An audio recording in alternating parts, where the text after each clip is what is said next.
शाम के 7 बजने को थे और किरण घर नहीं लौटी थी। उसके माँ और पिता की बेचैनी बढ़ने लगी। और बढ़े भी क्यों नहीं, कई बार फोन करने के बाद भी कोई उत्तर नहीं मिल रहा था। तब उन्होंने सोचा कि चलो एक बार कबीर को फोन करके उससे पूछ लेते हैं। उन्होंने कबीर को कॉल किया तो पता चला कि कबीर तो अपने किसी काम से बाहर गया हुआ है और किरण तो उससे मिली ही नहीं। अब किरण के पापा ने चिंता जाहिर की। मैंने पहले ही कहा था, रोहन पर मुझे भरोसा नहीं है। बात चल ही रही थी, तब तक किरण घर आ गई। माँ, क्या हुआ किरण, तुमने फोन क्यों नहीं उठाया? किरण, कुछ नहीं माँ, तबीयत खराब हो गई थी इसलिए। माँ, लेकिन कहाँ थे तुम लोग और क्या हुआ था तबीयत को? थोड़ा जोर देते हुए पूछा। किरण चिढ़कर बोली, माँ चक्कर आ रहे थे तो मैं जाके सो गई थी। माँ, कहाँ जाके सो गई थी? किरण, कबीर घर पर नहीं मिला तो रोहन के घर पर। अब माँ के पास कोई शब्द नहीं थे, सिर्फ खामोशी के साथ अपने आंसू पोंछते हुए वे अपने कमरे में चली गईं। उधर जैसे ही कबीर को पता चला कि किरण और रोहन उससे मिलने आए थे और फिर रात 7 बजे तक घर नहीं लौटे, तो उसे भी गुस्सा आने लगा और उसका शक और भी बढ़ने लगा। सोचने लगा, गए होंगे कहीं घूमने, मैं इधर पड़ा रहता हूं, बेघर हूं, और इसे अपनी अय्याशी की पड़ी है। और सबसे खास बात यह कि कबीर अभी भी किरण की गर्भवती होने वाली बात से बेखबर था। अब वो सिगरेट और दारू के साथ आशा के आने का इंतजार कर रहा था। जब से कबीर को यह पता चला कि किरण अपने वकील और पुराने प्रेमी रोहन के साथ तलाक के पेपर लेकर घर आई थी, और जब उसकी कबीर से मुलाकात नहीं हुई तो फिर सारा दिन दोनों ये गायब रहे, तब से इस खबर से उसका गुस्सा चरम पर था। आज वो अपने घर पर ही शराब की बोतल और सिगरेट ले आया था।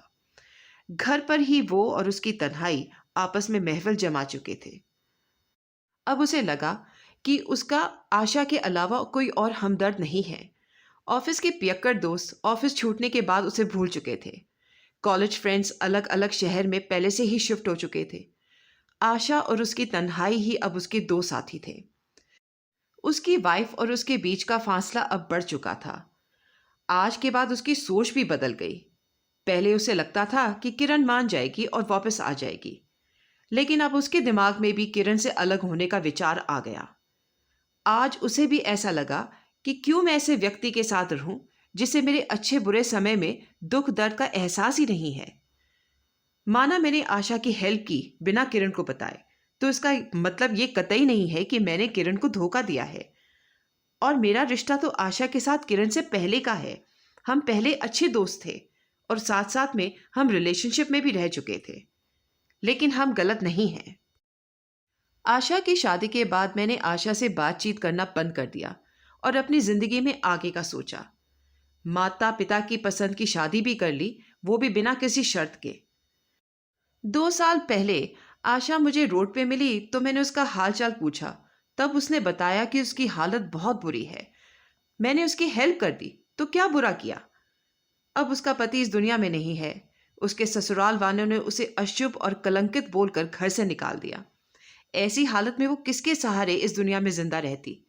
अगर ऐसे व्यक्ति की सहायता करना गुनाह है तो फिर सही क्या है?